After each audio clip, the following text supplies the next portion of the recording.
Ilonggo Kapsoner, pagiginanan tukoy sa programa, accomplishment, kagagampanya para sa kanunungan, kagakauhayan sa bukos sa probinsya sa Iloilo. Ginadulong sa Public Information Office sa Iloilo Police Provincial Office, ang inyong kapulisan sa probinsya sa Iloilo. Ilonggo Kapsoner, dili lamang sa Radyo Kaywayan, DYIS 106.7 FM, kagkaroon yari ang inyong mga lalagat.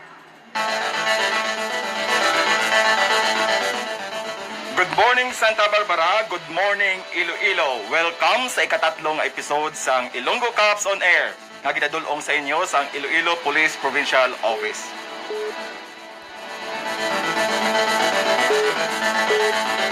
Ini ang inyo abyan, Police Master Sergeant Francisco Lindero Jr.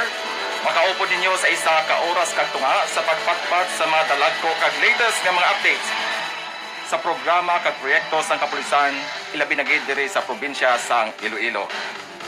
Kaupod ta sa sining aga or sa sining programa ang akon body sa Public Information Office sang Iloilo Police Provincial Office, Police Corporal Erwin Magarzo. Body Erwin, mayong aga. Yes sir, Sir Francis, good morning gid sa aton sa mga listeners na nagpamati sa aton sa subong aga. Nagatutok kita nagatutok ito mo live diri sa amon sining or sa aton sining programa Ilonggo Cups on Air. Kag of course naman nato ginaknowledge gyud ang mga new listeners naton sa subong aga.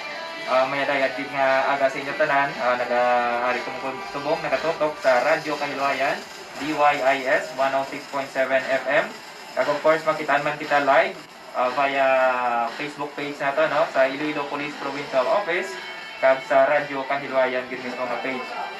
Of course ini sa pagpanuha sang inyo sining Ilonggo Cups nga mga mapasangkad kag of course ang inyong ibalo sa mga of course bilang Ilonggo nga tuoy sa aton sa mga programa sa inyo sining kapulisan kag likoton nga may kangtanan sa pagpasiguro sang kalinong katawhay kag seguridad sa aton sining probinsya. Kag of course ginaknowledge din nato ang aton man sining guest sa subong Dr. Francis na aton man sining karon na formal nga pakilala sa aton sining sunod nga mga segment Sir Francis. Yes, Body Erwin, ang Ilonggo Cups on Air para sa aton mga tagpalamati. Palaagyan man ini, no, para makapalabot ka mo diri sa aton sa inyong mga mensahe, especially kung kamo may mapamangkot tuhoy sa may amon nga mga programa sa kapulisan diri sa probinsya na may kaangtanan sa pagpatuman sang peace, order and security. Pwede nyo i-text sa numero nga ginahambag kag ni Body Erwin ang aton nga hotline number sa subong ada amo ang 0927 6351151. No? Kag pwede man nina, as I said earlier, pwede man kamo ka-drop sang inyong mensahe sa Facebook page sang Radyo Kaywayan at the same time sa Facebook page man sang Iloilo Police Provincial Office. And of course, Sir Francis, good news man ini para sa aton sining mga kasimanwa nga especially nga gapamati sa subungaga nga nagaupod gid sa aton sining pagwaragwag, especially sa mga 42 naton sa mga municipal police station. Kag of course alin na sa 1st district hasta sa 5th district sang Iloilo. Kataupod man ang isa ka component city nato ang siyudad sang Pasig nga nagatutok gid sa aton live sa subungaga. Good morning gid sa inyo tanan.